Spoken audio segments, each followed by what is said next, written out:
do we not lose our next sale? Have you ever had the thought of, you know, these conversations on social media, they don't get me to my next sale? Or have you ever been ghosted on Messenger? Or have you ever thought that conversations on social actually don't go anywhere? Then stay tuned, because I'll be sharing with you 3 tips today, 3 steps that you can take and that you want to remember next time you start a conversation on social media, because this is a powerful tool if we use it, pardon me, the right way. Hello and welcome. I'm excited you're here. In case we haven't met before, my name is Katrin from bloomwithkatrin.com, and I'm coming live to you from the beautiful Bavarian forest in Germany. Normally, today I'm at my corporate job. It's just lunch break, and I just hopped out real quick to give you these 3 tips, because they're so huge, because it can get us so close to giving up, right? To thinking, oh, I just can't do this. And you actually be able to use my tips on social media for messenger conversations as well as in real life, right? Because having a conversation with a human being really doesn't make a difference whether we have it online on social or offline in the real world. To me, both worlds are very real. Let me know whether you can relate. So if you're on live with me here today or on the replay, please say hello, so because I love to be able to circle back to you and thank you personally for spending some of your very valuable lifetime with me. So how would it feel for you if you actually were relaxed on social media, in conversations, having with whomever, whether you know, you have them, oh, hang on, there's, okay, no, okay, they left, sorry, I'm in a parking lot, right? And people just going by and drawing faces, just what happens when you go live outside, right? So how would it feel for you if you could start a conversation and feel confident throughout, from the moment of your initial contact right to the moment of closing the sale, right? Which is eventually, hopefully, what's going to happen, right? So number 1 is give people time. Now, a mentor of mine shared this analogy, and I use it in my thinking and in, you know, helping others every day. It's like, I don't know where it comes from, but on social media we behave like, you know, we're on a date, and it's okay to ask the other person for marriage in the very first conversation, maybe even the very first message that we send, right? Now, just imagine that for yourself, right? You're on a date, meeting somebody for the first time, getting their first message, and now this person actually asks you for marriage, right? Wouldn't it be a normal human reaction to take a step back and go, whoa, right? Our defenses are going to go up. Would you agree?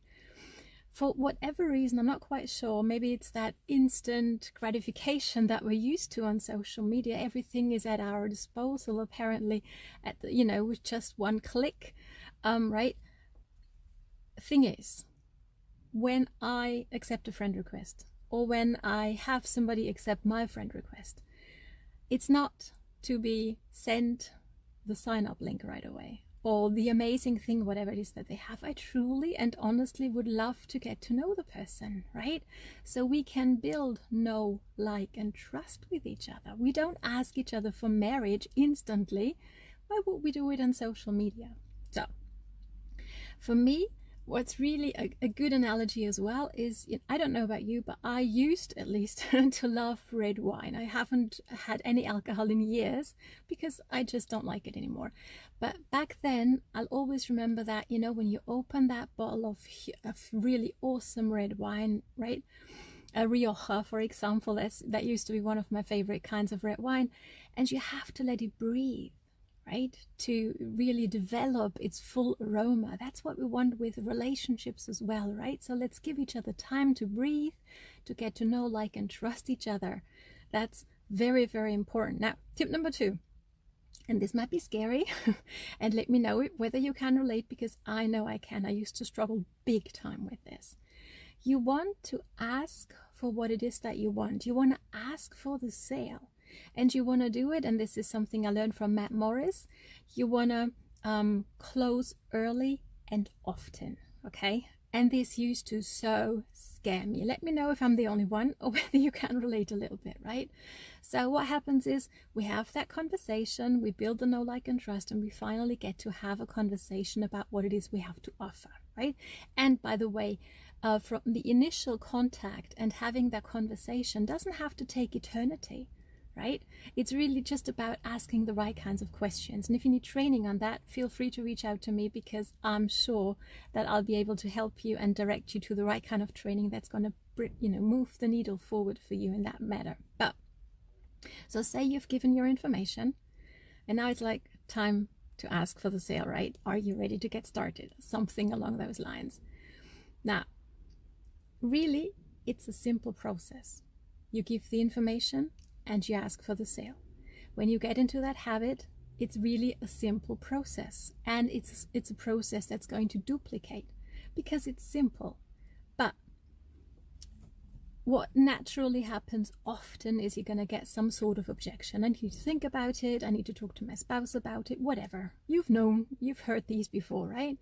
So what's really important here is to be able to not only help other people overcome these objections, and I just did a live video just a couple of weeks back on how to do that in an easy 3-step process. So if you want that, please feel free to reach out. I'm happy to send you a replay, right? So you overcome the objection, and then you close again. You ask for the sale again. Are you ready to get started now? Right? You have to keep on asking that question. So, because people need to be led at the end of the day. Would you agree? So, tip number 3, and this is really major. Let's stop losing that sale with the 4-second rule.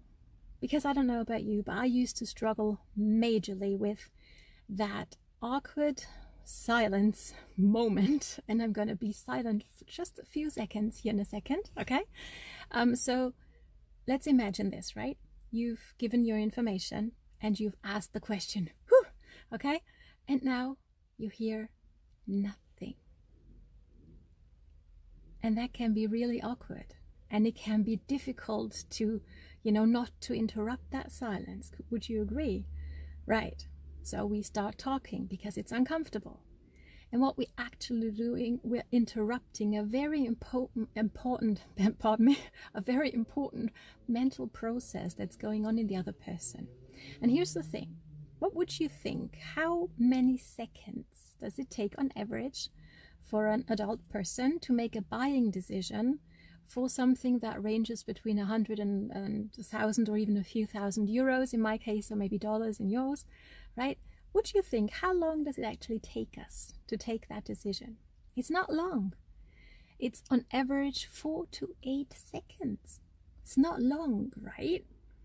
However, when you've just, mastered up your courage, and you've given the information, you've had the conversation, you've given the information, you've asked for the sale, and now you hear nothing for 4 to 8 seconds. It's really, really difficult. And here's the thing, another average number. I love numbers. The average person involved in sales will allow 2 to 3 seconds of silence after asking for the sale. And then they'll start interrupting, they'll start selling, giving even more awesome points why it's really the best decision to make that purchase, right? So what we're doing is actually we're talking ourselves out of the sale. Okay? Now, how important is that to understand and to remember, right? So I hope you're going to remember this when you're next time in a closing conversation, right? We're interrupting the mental process. So the other person's going, okay, am I ready to make that decision, right? So they start thinking, and they say nothing because they're busy thinking. They're in their mental process, and we interrupt them. We actually talk ourselves out of the sale. So let's not do that anymore, right? And it's really difficult to duplicate as well, because it's not easy and simple anymore, right? It becomes complicated, which it really isn't at the end of the day. So these are my 3 tips for you, right? Give people time. Remember, the red wine needs to breathe. Let people breathe when you start out in your conversations. Be an amazing human being, who you are anyway, right? Let that shine through. Who are you? What do you stand for? Have a real conversation with people and let them breathe, not, ask them for marriage in the first message or then the second one, right? Then number 2, ask for the sale and close early and often. And number 3 is stop losing the sale with the 4-second rule. Okay, so I hope this is going to be helpful for you to relax in your conversations from the initial contact right up to the point of closing the sale. Give people time again to breathe and to finish their thinking processes, right? So what I do when I've asked the question, are you ready to get started? I count silently in my head. 1, 2, 3, 4. If I still don't hear anything, I might actually count up to 6, so as to not interrupt the other person's mental process, okay? Again, in closing here, if you're not sure on how to overcome that objection, that are always going to come up. It's just normal, right? People have objections whenever we offer them something. That's normal. So if you need that, if you're not quite sure on how to do that in 3 simple steps to overcome any objection, please reach out to me. I'm happy to share the replay of that video for you and fill you in. So thanks so much for watching. I hope this was helpful. Let me know, as always, what was new for you, what was maybe an aha for you, and above all things, what are you going to implement from here on out? Okay, so again, thank you so much for watching. Have a pleasant day, have a successful day, and enjoy having your conversations, whether it's on social media or offline. So see you on the weekend. Have a great one.